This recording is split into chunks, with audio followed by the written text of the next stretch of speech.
Salam sejahtera buat kita semua, salam sehat dan salam budi luhur. Baiklah, pada pertemuan kali ini, pada video pembelajaran pertemuan 11 mata kuliah perancangan basis data, saya akan membahas tentang normalisasi.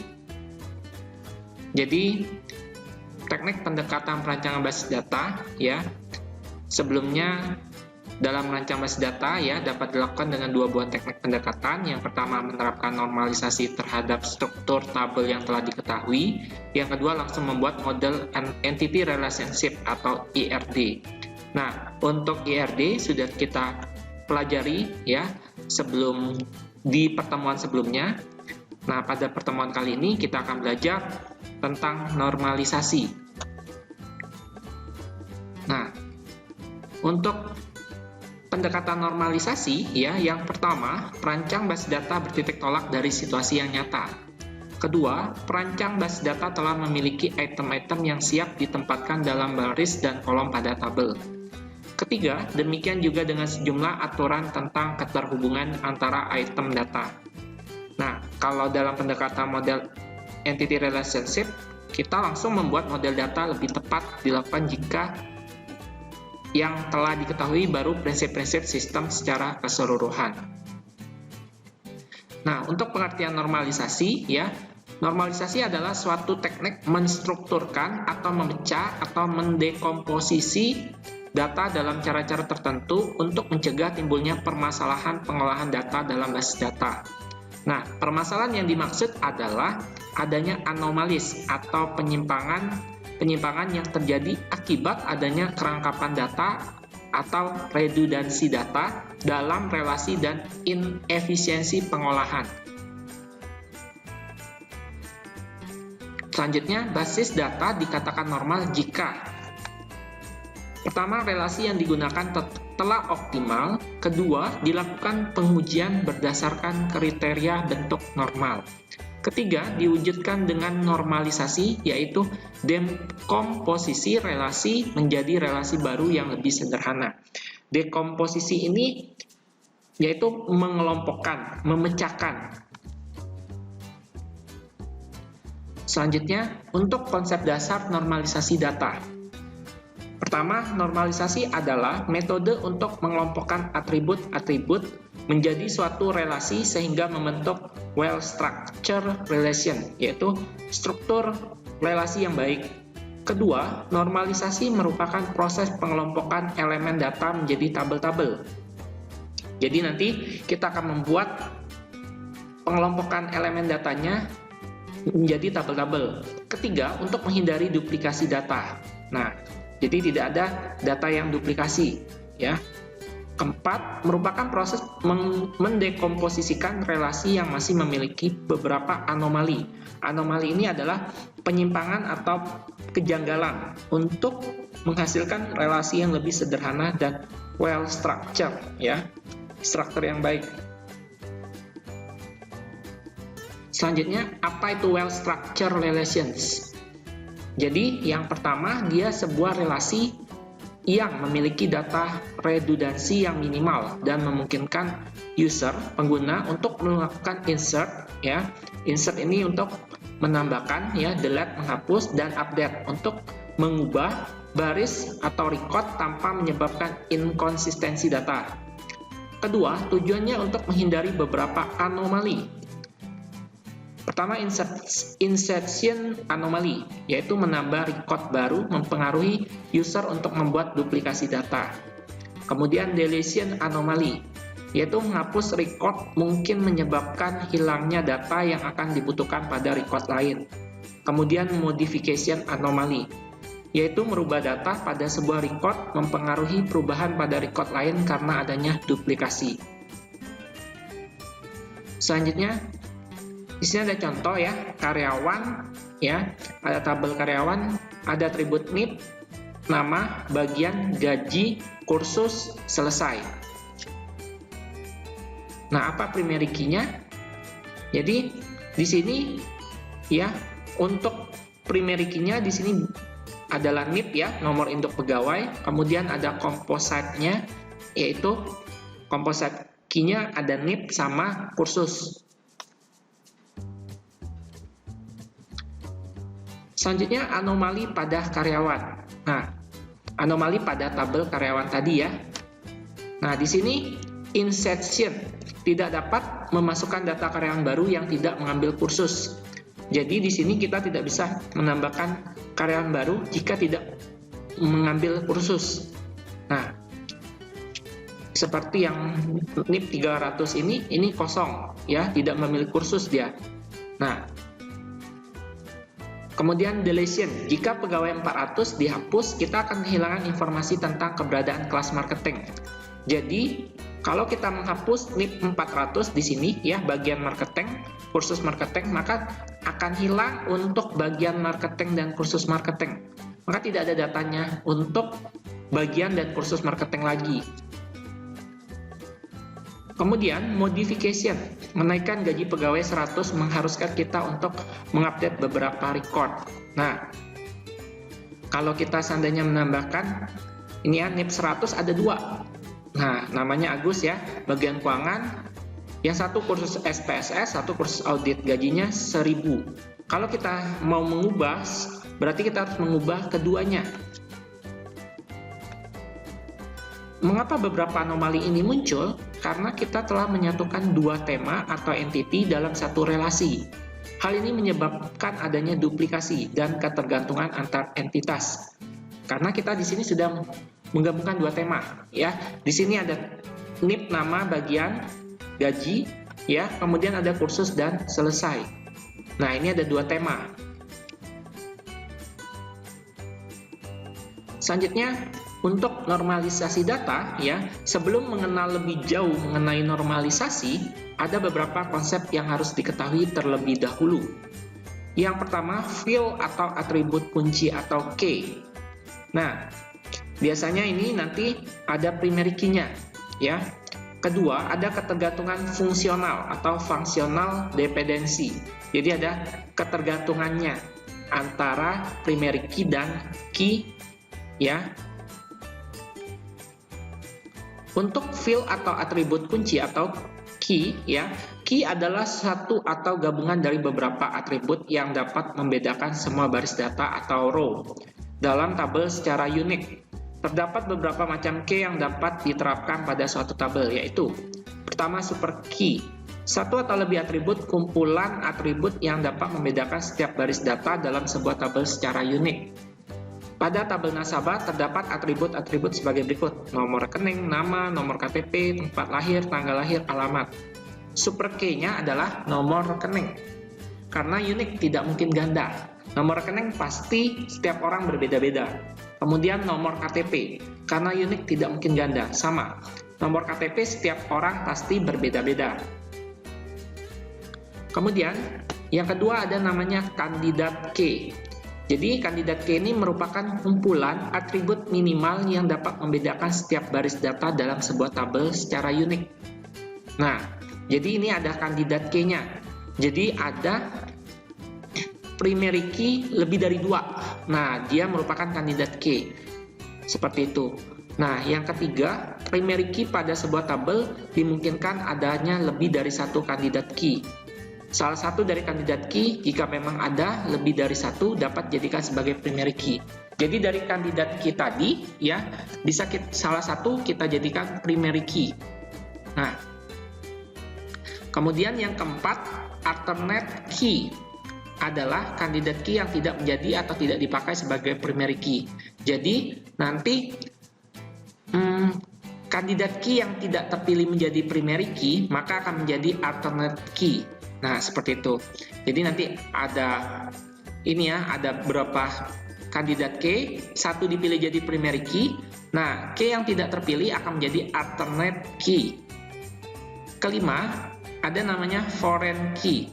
Foreign key atau kunci tamu adalah satu atribut yang melengkapi satu relationship yang menunjukkan ke induknya. Nah, kalau kunci tamu ini biasanya kita ngambil dari tabel yang lain. Jadi karena dia berhubungan ya, tabel atau relasinya, jadi dia menjadi kunci tamu di relasi atau tabel yang lain yang berhubungan dengan tabel atau relasi miliknya. Selanjutnya ketergantungan data atau data dependensi. Nah, permasalahannya penyimpangan terjadi akibat kerangkapan data. Nilai rinci data dalam relasi memiliki ketergantungan terhadap nilai rinci data yang lain. Cara mengatasi permasalahan: melakukan dekomposisi atau pemecahan data sesuai ke dalam bentuk yang efisien. Kemudian mengetes atau menguji ketergantungan relatif nilai rinci data terhadap PK, primary key.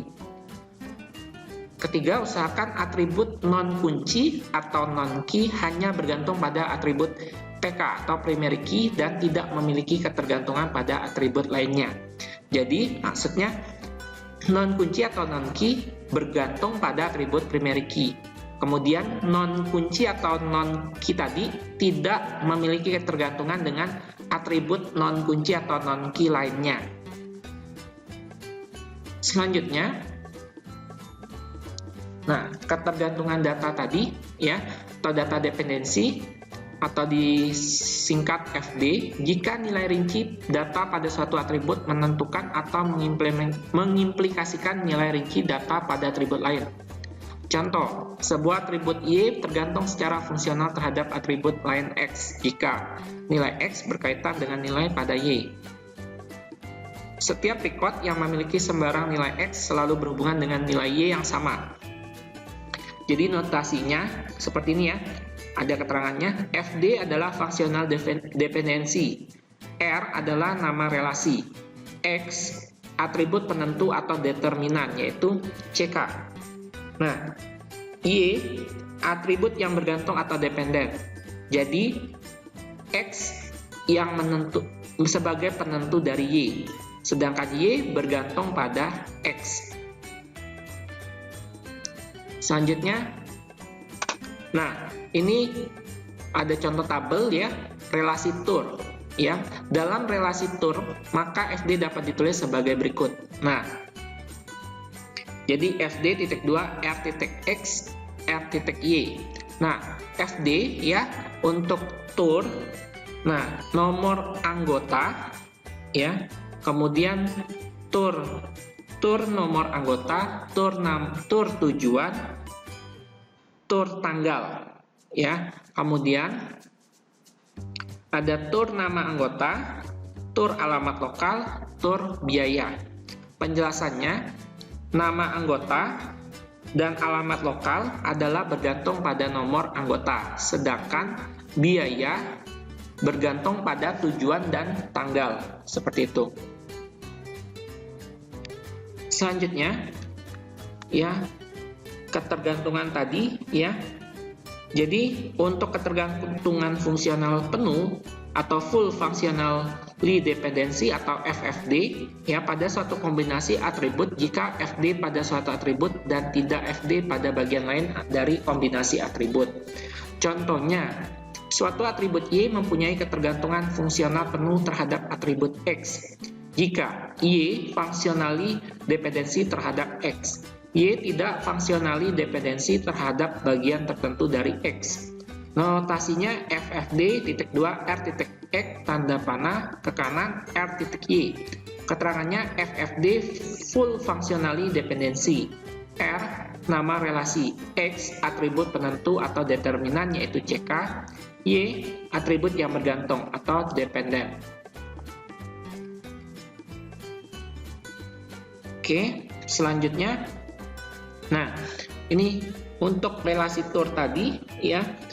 Dalam relasi Tur maka FFD dapat dituliskan sebagai berikut. Nah, untuk FFD-nya ya, Tur tujuan, Tur tanggal, tanda panah kanan Tur biaya. Kemudian FFD yang keduanya, Tur no anggota, tanda panah Tur nama anggota, Tur alamat lokal.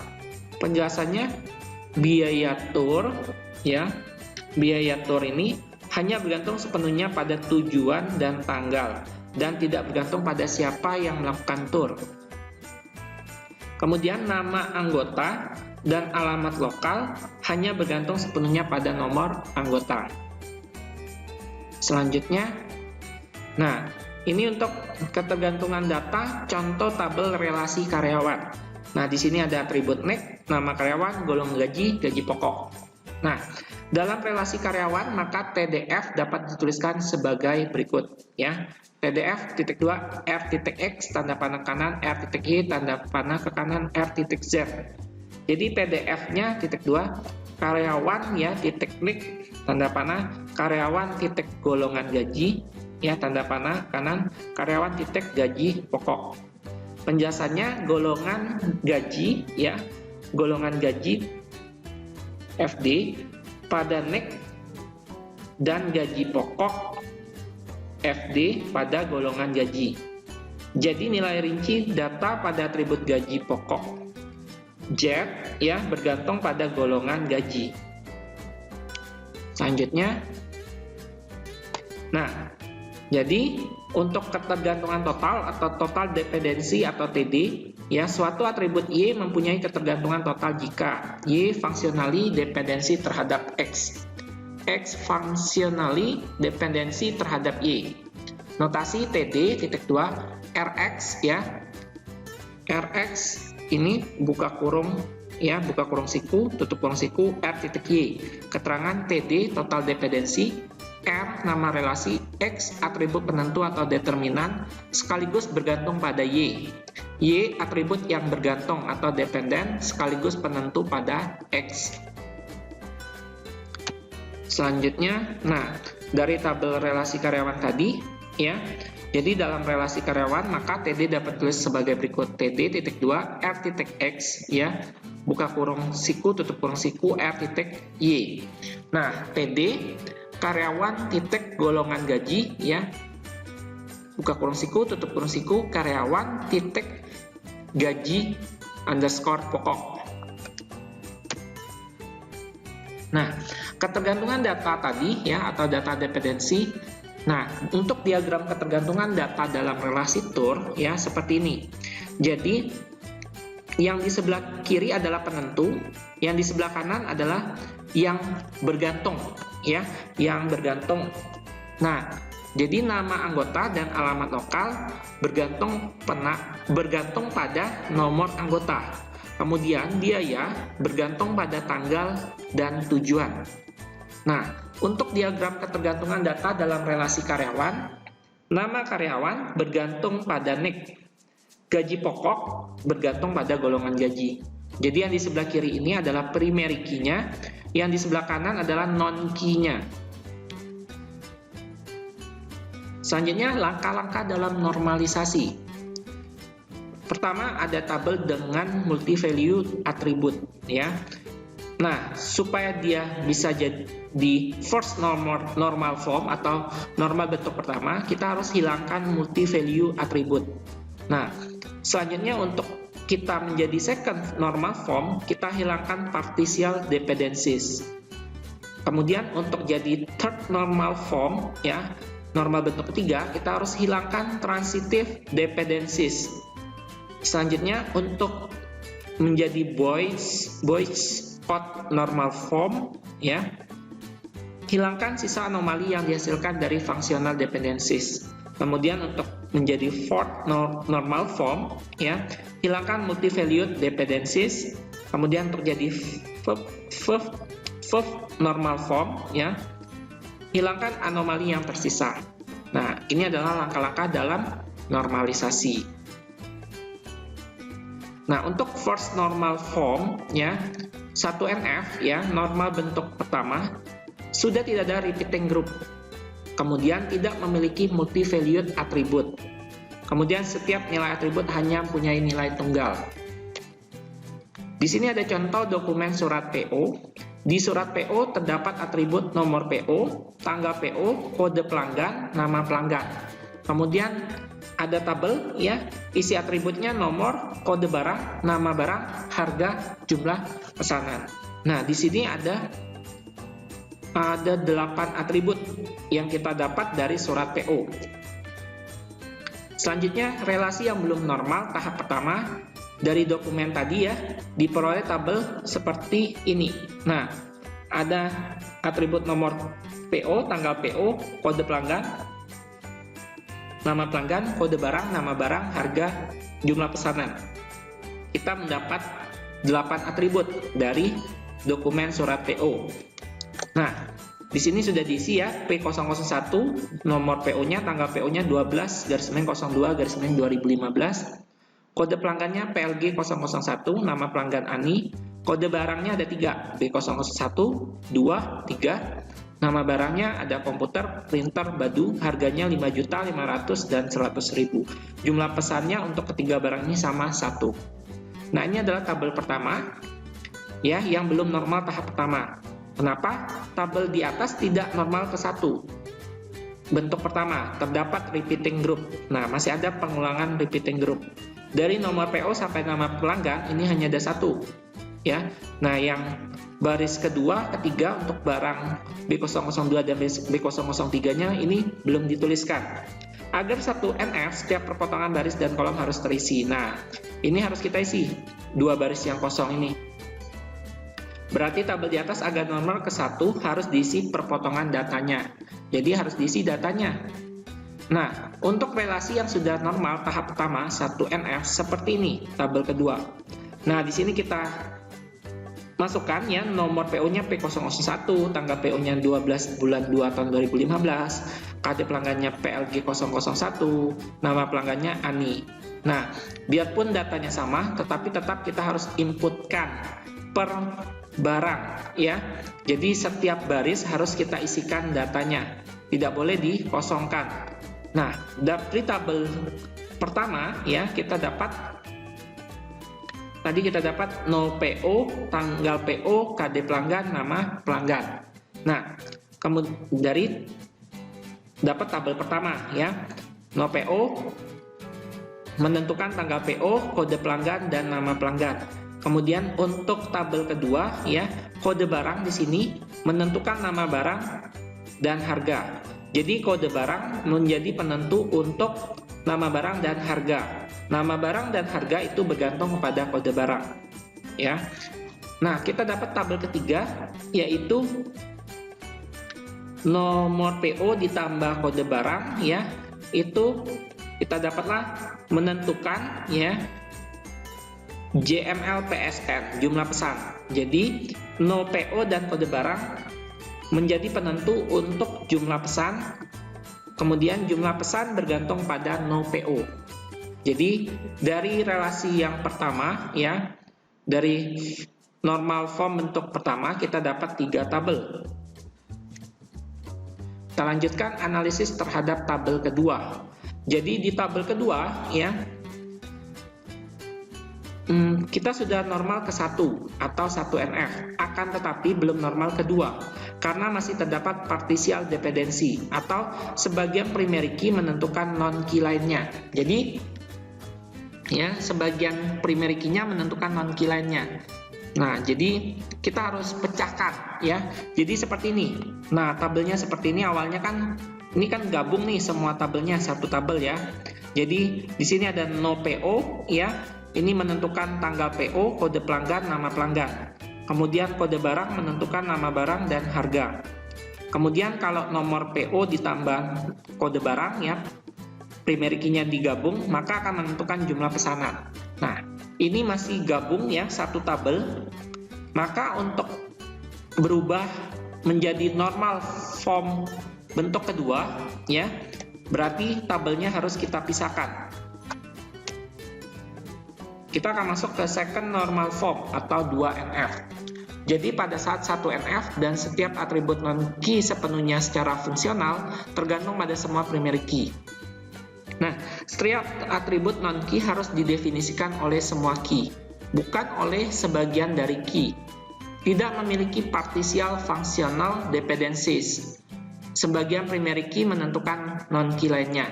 Jadi tidak ada lagi ya sebagian primary key-nya menentukan non-key lainnya. Jadi kalau primary key-nya ya udah dia menentukan non-key-nya. Nah, nggak boleh nentuin non-key yang lain. Seperti itu. Nah, di tabel yang sudah 2NF ya, yang tadi ya, karena masih terdapat particial dependency berarti belum normal bentuk kedua atau 2NF. Agar normal bentuk kedua, berarti tabel 1 harus didekomposisikan lagi. Jadi awalnya tabelnya seperti ini, ya. Ini tabel dari normal form bentuk pertama seperti ini ya. Tabelnya masih bergabung satu tabel. Nah, masuk ke normal form bentuk kedua, tabelnya sudah kita dekomposisikan, ya. Sudah kita kelompokkan atau kita pecahkan. Nah, kita dapat tabel 1.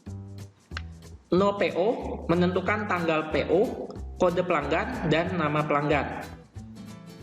Selanjutnya, kode barang menentukan nama barang dan harga untuk tabel kedua.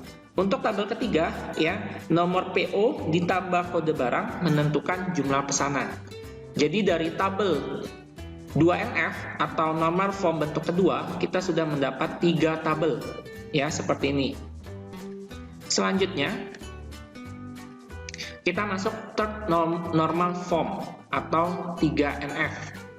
Dalam third normal form atau 3NF, relasi harus dalam 2NF. Nah, dan tidak ada transitive dependencies yang ada pada relasi. Transitive dependency adalah ketika ada atribut yang secara tidak langsung tergantung sama key dan atribut tersebut tergantung pada atribut lain yang bukan key. Jadi maksudnya ada non-key, ya, yang bergantung pada primary key. Nah, non-key tersebut bergantung pada atribut lain, ya, atau bergantung pada non-key lain. Jadi non-key bergantung pada non-key. Nah, contohnya seperti ini. Di tabel 2NF di sini kode pelanggan menentukan nama pelanggan atau, ya, nama pelanggan bergantung dengan kode pelanggan. Nah, di sini makanya ditambahkan tanda panah seperti ini di tabel pertama. Nah, ini nggak boleh. Di tabel 3NF ini harus kita dekomposisikan atau kita pecahkan atau kita kelompokkan. Jadi kita di third normal form, ya. Jadi normal form bentuk ketiga. Nah, pertama, relasi pada normal ketiga sudah cukup pada kebanyakan praktek aplikasi database. Kedua, namun 3NF tidak menjamin semua anomali sudah dihilangkan. Ketiga, untuk itu dilakukan beberapa normalisasi tambahan, dilakukan untuk menghilangkan anomali-anomali yang masih ada. Jadi, nah di sini ya, di relasi atau tabel sudah 3NF, berarti 3 tabel di atas sudah normal bentuk kedua. Karena tidak ada lagi partial dependencies, akan tetapi belum normal bentuk ketiga atau 3NF karena masih ada transitive dependencies. Ada atribut non-key menentukan atribut non-key lainnya, yaitu yang tadi. Ya, saya kembali lagi di 2NF. Ini kode pelanggan menentukan nama pelanggan bergantung dengan kode pelanggan. Inilah non-key yang menentukan non-key lainnya. Nah, jadi di third normal form, ya, di third normal form. Nah, tabel 1 tadi, no PO menentukan tanggal PO dan kode pelanggan. Kemudian di tabel kedua, nah ini kita sudah dekomposisikan atau kita kelompokkan atau kita pecahkan. Jadi kode pelanggan menentukan nama pelanggan. Nah, ini tabel kedua yang kita dapat, ya, yang sudah kita dekomposisikan dari tabel 1. Yang awalnya nama pelanggan itu ditentukan oleh no PO, tetapi ditentukan juga dengan kode pelanggan. Jadi harus dipisahkan, ya. Awalnya seperti ini. Nah, seperti ini, ya. No PO menentukan nama pelanggan, tetapi kode pelanggan menentukan nama pelanggan juga. Nah, ini awalnya tabel pertama untuk 2NF-nya. Pada 3NF-nya sudah kita ubah seperti ini, ya. Jadi kode pelanggan menentukan nama pelanggan. Nggak masuk lagi di tabel 1 nama pelanggannya. Kemudian untuk tabel yang lainnya sama. Tabel ketiga, kode barang menentukan nama barang dan harga. Tabel keempat, no PO ditambah kode barang menentukan jumlah pesanan. Jadi no PO menjadi penentu untuk tanggal PO dan kode pelanggan. Tanggal PO dan kode pelanggan bergantung sepenuhnya dengan nomor PO. Kode pelanggan menjadi penentu untuk nama pelanggan dan nama pelanggan bergantung sepenuhnya kepada kode pelanggan. Dan seterusnya untuk tabel ketiga dan tabel keempat, ya. Kalau tabel ketiga, kode barang menentukan nama barang dan harga. Nama barang dan harga bergantung sepenuhnya kepada kode barang. Kemudian nomor PO dan kode barang menentukan jumlah pesanan, dan jumlah pesanan bergantung sepenuhnya kepada nomor PO dan kode barang. Catatan ya, umumnya rancangan relasi dalam basis data telah optimal jika memenuhi kriteria bentuk 3NF. Jadi kalau sudah memenuhi kriteria bentuk third normal form ya, normal form bentuk ketiga itu sudah optimal. Level normalisasi ditentukan berdasarkan kriteria bentuk normal, bukan banyaknya langkah menstruktur atau dekomposisi atau pemecahan sebuah relasi. Nah, kemudian Boyce Code normal form atau BCNF, kalau sudah third normal form biasanya sudah BCNF ya. BCNF itu relasi harus sudah dalam bentuk 3 dan setiap atribut harus bergantung fungsi pada atribut super key atau semua determinannya merupakan kandidat key. Oke. Catatan lagi, tidak normal ke 1 terdapat repeating group. Kemudian agar 1NF ya, first normal form, setiap perpotongan baris dan kolom harus terisi. Jadi harus diisi ya, baris yang kosong.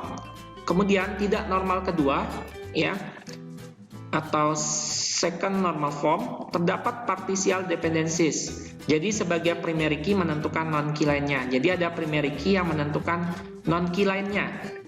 Nah, kemudian tidak normal ketiga atau third normal form 3NF, terdapat transitive dependency, yaitu ada non key atribut menentukan atribut non key lainnya. Nah, inilah catatan untuk normalisasi dari tidak normal ya, dari tidak normal ke 1, kemudian normal bentuk pertama, kemudian normal bentuk kedua, kemudian normal bentuk ketiga, sehingga dia BCNF ya, Boyce Code normal form. Baiklah, sekian materi untuk normalisasi pada video pembelajaran pertemuan 11 kali ini. Semoga bermanfaat untuk kita semua. Sampai ketemu pada video pembelajaran berikutnya. Saya akhiri, terima kasih, salam sejahtera, dan salam budi luhur.